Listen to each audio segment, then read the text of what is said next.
All right, our coverage of Hurricane Irma moves now to the Florida Keys. This morning, there's hardly anyone left there. A mandatory evacuation has been in effect for the last couple of days. And CBS 4's Ted Scouten is live in Key West this morning with the latest. Ted, I don't think I've ever seen Key West like that before, at least not anytime recently. Yeah, certainly not recently. You know, it seems like a lot of people have left because here on Duval Street, it's just kind of creepy, really. We got out here around 3 o'clock this morning, and normally you see people walking around, going back and forth from bars to hotels. Nothing. As a matter of fact, this morning, I've barely even seen any cars. I saw 2 FHP troopers go by. I saw, I think, 2 cars, and that was it.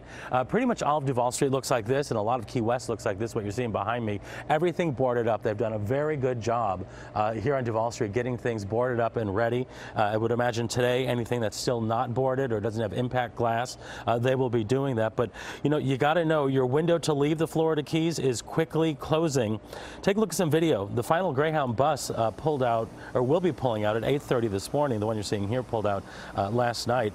Hurricane evacuation buses, however, they are still rolling. That's going to begin at 6 o'clock this morning, and they're going to take people to the shelter up at FIU. Now, so far, about 200 people have taken those buses to go up to the shelter there.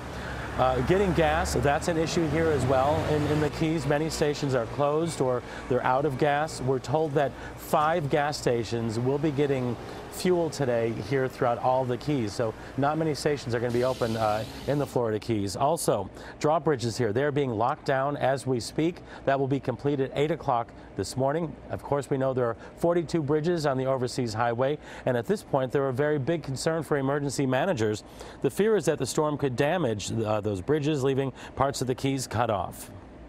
Could take weeks, maybe months, depending on which bridge, how big the bridge is, and what happens to the bridge. So that's a long time to be disconnected. We'll have air bridges, we'll have boat bridges, and we'll get information, we'll get supplies down, but it's not the same as being connected.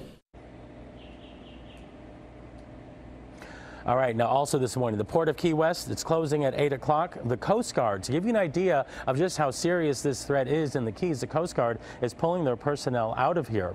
Hospitals in the Keys, they're all closing, and some are closed already. So if you're injured and you decide to stay here, you're not going to have any kind of hospital services. The Middle and Upper Keys, the hospitals have already closed.